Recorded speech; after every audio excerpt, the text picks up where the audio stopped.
बिस्मिल्लाहिर्रहमानिर्रहीम अस्सलाम वालेकुम रहमतुल्लाह। सुनाएं क्या हाल। आपको पता है जी कि डेट शीट अब तकरीबन आ चुकी है और कंफर्म हो चुकी है। 9th की भी और 10th की भी, 11th बल्कि 10th मई से पहला पेपर है आर्ट्स वालों का, और 11 मई को इंग्लिश का पेपर होगा आर्ट्स वालों का और साइंस वालों का, दोनों का। और इस तरह पाकिस्तान स्टडीज़ का आखिरी पेपर है। तो मैं डेट शीट भी आपको अपलोड करके देता हूँ, लेकिन उससे पहले मैं पाकिस्तान स्टडीज़ का एक सैम्पल पेपर बोर्ड के हिसाब से चेक करके अपलोड करने जा रहा हूँ, जिसमें मुकम्मल 50 मार्क्स का पेपर होगा, जिसमें आपको पूरा पेपर पैटर्न पता लग जाएगा कि कितने शॉर्ट करने हैं, कितने लॉन्ग करने हैं, कितने एमसीक्यूज़ होते हैं, टोटल पेपर कितने मार्क्स का होता है, शॉर्ट क्वेश्चन किस तरह करने हैं और 2 नंबर मिल जाए, लॉन्ग क्वेश्चन किस तरह करना है कि 8 नंबर मिल जाए।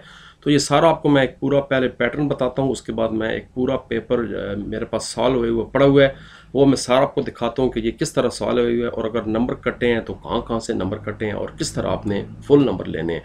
तो स्टार्ट करते हैं, देखते हैं, और उसके बाद फिर मैं डेट शीट अलहदा वीडियो में अपलोड आपको कर देता हूँ। तो मुताला पाकिस्तान हमारे पास सैम्पल पेपर पड़ा हुआ है 10th क्लास का। आपको मैं ऑब्जेक्टिव और सब्जेक्टिव दोनों दिखाने जा रहा हूँ। पहले आपको मैं एक्चुअली पेपर दिखाता हूँ और फिर मैं उसकी जो सोल्यूशन हुए हुए है वो आपको मैं तो ये जी आपके सामने पेपर जो बोर्ड के पैटर्न के मुताबिक है। पहले 10 नंबर के एमसीक्यू करने होते हैं। टाइम होता है आपके पास 15 मिनट, और ये एमसीक्यू आपको पता है कि बबल शीट के ऊपर फिल करने होते हैं। मसलन अगर यहाँ पर इसका जवाब सेकंड वाला दुरुस्त है तो फिर आपने बबल शीट पे 1 नंबर के सामने जो सेकंड वाला सर्कल है वो आपने बी वाला करना होगा। मैं ऑलरेडी वीडियो बना चुका हूँ, उसके बारे में आप देख सकते हैं। तो ये टोटल जो है ये 10 एमसीक्यूज आते हैं। अभी आपको मैं इसको सॉल्व करके दिखाता हूँ कि जिस बच्चे का पेपर आपको मैं दिखाने जा रहा हूँ उसने किस तरह इसको सॉल्व किया था। उसके बाद आपको पता है कि जो हमारा लॉन्ग पेपर होता है मारूजी तर्ज का, ये इंशाई तर्ज का, वो होता है 40 मार्क्स का। इसमें टाइम आपको मिलता है 1 घंटा और 45 मिनट। इसमें पहले तो 6 शॉर्ट क्वेश्चन करने होते हैं 9 में से। अमूमन ये जो पहले 9 शॉर्ट हैं ये पहले 2 चैप्टरों से आते हैं। चैप्टर नंबर 1, या आप कह सकते हैं नई किताब के मुताबिक चैप्टर नंबर 5 और 6 से इसमें से आपने 6 करने होंगे। जो अगला पोर्शन है शॉर्ट क्वेश्चन का, ये आखिरी दोनों चैप्टरों से आता है। इसमें से भी आपने 9 में से 6 सवाल करने होंगे। यानी पहले 2 में से 9 शॉर्ट आते हैं और अगले 2 चैप्टर में से भी 9 शॉर्ट आते हैं। लॉन्ग सवाल इस दफ़ा स्कीम के मुताबिक पहले चैप्टर से पूरा आ रहा है, और उसके बाद चैप्टर नंबर 2 से और 4 से आधा आ रहा है, और चैप्टर नंबर 3 से भी पूरा आ रहा है। जैसे आपको सामने नज़र आ रहा है कि ये जो सवाल है ये पूरा सवाल है 8 नंबर का, बेनज़ीर भुट्टो वाला, ये चैप्टर 1 से आए हुए हैं। और उसके बाद जो चैप्टर नंबर अगला सवाल है ये भी पूरा सवाल है जो चैप्टर नंबर 3 से आए हुए हैं, बंदरगांव वाला। अगले सवाल में आपने जनाब आधा आधा लॉन्ग है, 4 नंबर का लॉन्ग आए हुए हैं चैप्टर नंबर 2 से, और 4 नंबर का लॉन्ग आए हुए हैं चैप्टर नंबर 4 से। तो ये आपने फिर दोनों पार्ट, तो टोटल यानी 3 लॉन्ग होते हैं और आपने 2 लॉन्ग करने होते हैं। आपको मैं दिखा दूँ सोल्यूशन ऑफ द पेपर जो उस बच्चे ने किया। पहला सवाल था 1985 से 88 तक वज़ीर आज़म पाकिस्तान रहे मोहम्मद खान जुनेजो। याद रखें कि आधे से ज़्यादा पेपर अंदर से आता है, एक्सरसाइज में से बहुत थोड़ा आता है। वर्ल्ड ट्रेड सेंटर का वाक़या पेश आया 2001 को, ये ठीक था। इस्लामी सरबराही कॉन्फ्रेंस किस शहर में मुनक़्क़द हुई? लाहौर में, ये भी ठीक है।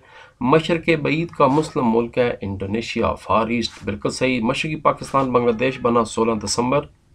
पाकिस्तान यूरोपीय यूनियन के दरमियान तल्लुकात 1974 में, ये सवाल इस बच्चे ने गलत कर दिया। तरबेला डैम तमीर किया गया था, दरियाए सिंध के ऊपर तमीर किया गया था। इस बच्चे ने लिख दिया दरियाए जेहलम पे। दरिया जेहलम पे मंगला डैम तमीर किया गया। उसके बाद इस्लाम बैराज तमीर की गया दरिया सतलज पे, बिल्कुल ठीक। और 27 रजब को शब महराज मनाई जाती है। बदियुज़ ज़मान का कौस बेसिकली जज थे। आप ये देखें, ये सवाल उल्टा मैंने करके दिया था। आपकी बुक में सवाल है कि सुप्रीम कोर्ट के जज रहे बदियुज़ ज़मान का कौस, मैंने उल्टा कर दिया। इस तरह के सवाल भी बोर्ड में आते हैं कि बदियुज़ ज़मान के कौस क्या थे? जज थे। तो इस तरह एक इसका गलत सवाल हुआ, और टोटल जनाब नंबर आ गए इस बच्चे के 9/10।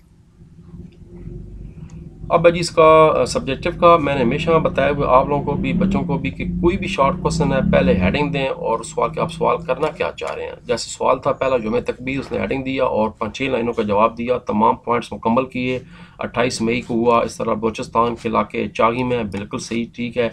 दुनिया का पहला एटमी मुल्क आलम इस्लाम का, हर साल जुमे तकबीर 28 मई को, मुकम्मल परफेक्ट जवाब है 2 नंबर का।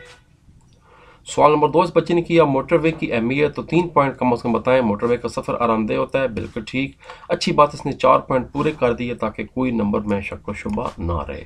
शहरों के दरमियान तवील रास्ता कम हो जाता है, कम वक्त में कीमती वक्त ज़ाया नहीं होता, हादसात कम से कम होते हैं। इंतज़ामी इस्लाहत में इसने गड़बड़ कर दी है। ये ज़ुल्फ़िकार भुट्टो की पूछी थी मैंने, इसमें उसने ये भी बताना था कि शिमला जो मुआहदा हुआ वो 1972 में हुआ पाकिस्तान भारत के दरमियान, जिसमें जंग वापसी मुमकिन हुई। ये उसने लिखा नहीं है कब हुआ था। फिर बड़ा अहम पॉइंट था कि ज़ुल्फ़िकार अली भुट्टो के दौर में पहली मरतबा पाकिस्तान में बच्चों को बड़ों को 18 साल से उम्र से ज़्यादा लोगों को शनाख्ती कार्ड दिए गए थे। तो ये काम भी पहली दफ़ा भुट्टो के दौर में शुरू हुआ। तो ये 2 पॉइंट इसने बहुत कम लिखे थे, इसलिए सिर्फ इसको मिला 1 नंबर।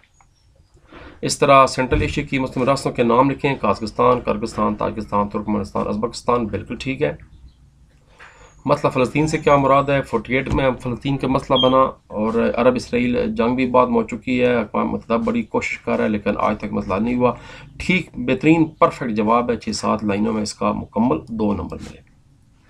इस योग से क्या मुराद है? ये तंजीम 10 ममालिक पर मुश्तमिल है, बिल्कुल ठीक। थोड़ी सी में एक बच्चे ने गलती की है कि लिखा नहीं है कि ये कब बनी, 1985 में बनी। अगर लिखा जाए तो बहुत बेहतर होता है ताकि बोर्ड वाला नंबर ना काट सके, लेकिन बाकी चीज़ें इन्होंने ठीक लिखी। सदर दफ्तर ईरान में वाक़ है, यूरोपीय यूनियन की तर्ज की बनाई गई है। इसमें 8-10 मुल्क हैं, उन्होंने सारे नाम सही लिख दिए तो इसलिए 2 नंबर मिल जाते हैं। लेकिन बेहतर है कि आप ये भी लिखें कि 1985 में बनी। मालदीव पर मुख्तसर नोट लिखें, जजीर पर मुश्तमिल मुल्क है, 200 जजीरे हैं। इसका जनाब दारुलहुकूमत माले है, तकरीबन 80% आबादी मौजूद है। एक बात इसमें इजाफा आपने करना है कि मालदीव एक मुस्लिम मुल्क है, ये आप लाजमी लिखें। वीटो पावर्स का आपने लिखा कि 5 बड़ी ताकतें अमेरिका, फ्रांस, रशिया, चीन, फ्रांस और याकासल है किरदाद को वीटो कर सकते हैं, इसे वीटो पावर कहते हैं और इन ममालिक को वीटो पावर्स कहा जाता है। 2 नंबर ठीक हो गया। तजारती खसारा, अगर किसी मुल्क की बरामदात कम हो और दरामदात ज़्यादा हो तो वो मुल्क तजारती खसारे में आ जाता है, और अगर हर साल इसको नुकसान हो तो इसके बाहर से चीज़ें महंगी मिलती हैं, वो चीज़ें बेची सस्ती जाती हैं। तरक्की पजीर ममालिक अक्सर खसारा रहता है, जैसा कि पाकिस्तान भी इनमें शामिल है। ज़बरदस्त, 2 नंबर परफेक्ट जवाब। राब्ता नहरों के नाम लिखें, चश्मा, जेहलम, 4 नहरें लिखनी चाहिए। उसने बच्चे ने अच्छा किया कि एक एक्स्ट्रा पॉइंट लिख दी, बहुत अच्छी बात है, सही हो गया। अफरादी क़ुव्वत से क्या मुराद है? अफरादी क़ुव्वत से मुराद 16 साल और इससे ज़्यादा उम्र के वो अफराद हैं जो कमाने के अहल हों। इसमें से बस रोज़गार और रोज़गार दोनों शामिल हैं, ठीक हो गया। गैर मुल्की सरमायाकारी की कम होने की वजूहत क्या हैं? मुल्क में अमन व अमान की सूरत हाल तसल्ली बख्श न होने की वजह से। आप देखें कि हर सवाल के साथ वो हेडिंग देता जा रहा है और यही बेहतरीन तरीका है बोर्ड में पेपर करने का। महकमे में करप्शन की वजह से, गैर मुल्की सरमायाकारी, मुल्क में तवानाई के ज़राए कम होने की वजह से भी गैर मुल्की सरमायाकारी कम हो रही। बेहतरीन जवाब है। अब लॉन्ग सवाल शुरू हो रहे हैं। उसने 6 सवाल पूरे किए थे। आप चाहें तो बोर्ड में 1 सवाल एक्स्ट्रा कर सकते हैं, लेकिन मैं अमूमन बच्चों को रिकमेंड नहीं करता। मैं कहता हूँ कि आप सही करें। ये उसने थोड़ी सी स्पेलिंग में गलती कर दी है, सरमायाकारी आगे से है आता है तो ये उसने गड़बड़ की है, लेकिन थोड़ी बहुत स्पेलिंग मिस्टेक एक्सेप्ट हो जाती है, मुताला है। लॉन्ग सवाल में पूछा गया था कि आप ये आपके सामने पेपर है कि बेनज़र चाहिए। आप चाहें तो इसको स्क्रीन शॉट ले लें या इसको लिख भी लें पेपर कि किस तरह का सवाल है और किस तरह का पेपर है। ये पहले मैंने 9 शॉट्स, बच्चे ने 6 शॉट उसमें से किए थे।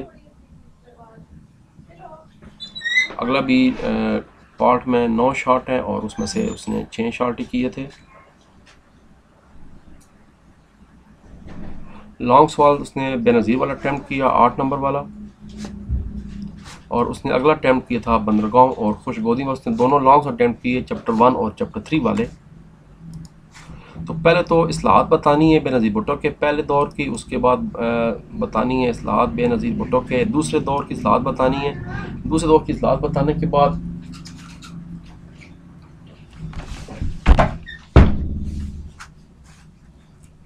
उसके बाद आपने जो असल बात है वो ये बतानी है कि दोनों का कंपेयर करना है कि पहले और दूसरे दौर में मवाजना करें कि उनका कौन सा दौर ज़्यादा बेहतर रहा। अब यहाँ पर उस बच्चे ने गड़बड़ कर दी है, बहुत थोड़ा लिखा है। मैंने बताया था कि इसमें ज़्यादा बातें बतानी है। बेनज़ीर भुट्टो ने दूसरे दौर में बैंक, किसान बैंक कायम कीगा, पोलियो इंसदादे महम शुरू की गई वगैरह वगैरह। इसके अलावा कमर्शियल बैंकों ने कर्जे दिए, स्टील मिल को मुनाफा बख्श इदारा बनाया गया। ये बहुत से पॉइंट बताने थे तो ये ना ही बता थी, उसका 1 नंबर मैंने काट दिया। और बोर्ड में लॉन्ग में 1 नंबर बड़ा आसानी से कट जाता है। Need more points. बंदरगाह वाला सवाल उसने किया बड़ा ज़बरदस्त। पहले उसने बताया कि बंदरगाहें क्या हैं, बंदरगाहों के क्या फ़ायदे हैं। कराची की बंदरगाह के बारे में उसने लिखा। उसके बाद मोहम्मद बिन कासिम बंदरगाह के बारे में लिखा। फिर उसने पाकिस्तान की खुशगोदियाँ लिख दी। उसके बाद खुशगोदी की अहमियत लिख दी है। तो तकरीबन 3 सफ़ों का सवाल मुकम्मल बन गया। इसमें थोड़ा सा एक नंबर बोर्ड वाला मज़ीद काट सकता है, क्योंकि आपने उसके गवादर का पोर्ट जो है वो बीच में मिस कर दिया था, तो वो आपने लाजमी लिखना है। तो ये होता है जी तरीक़ाकार पेपर करने का। उम्मीद है आपको इसके बारे में मुकम्मल समझ आ गई होगी, ज़्यादा आप इसको बेहतर तरीके से आप कर सकते हैं। तो ठीक है जी, अल्लाह हाफ़िज़, सी यू, बाय बाय।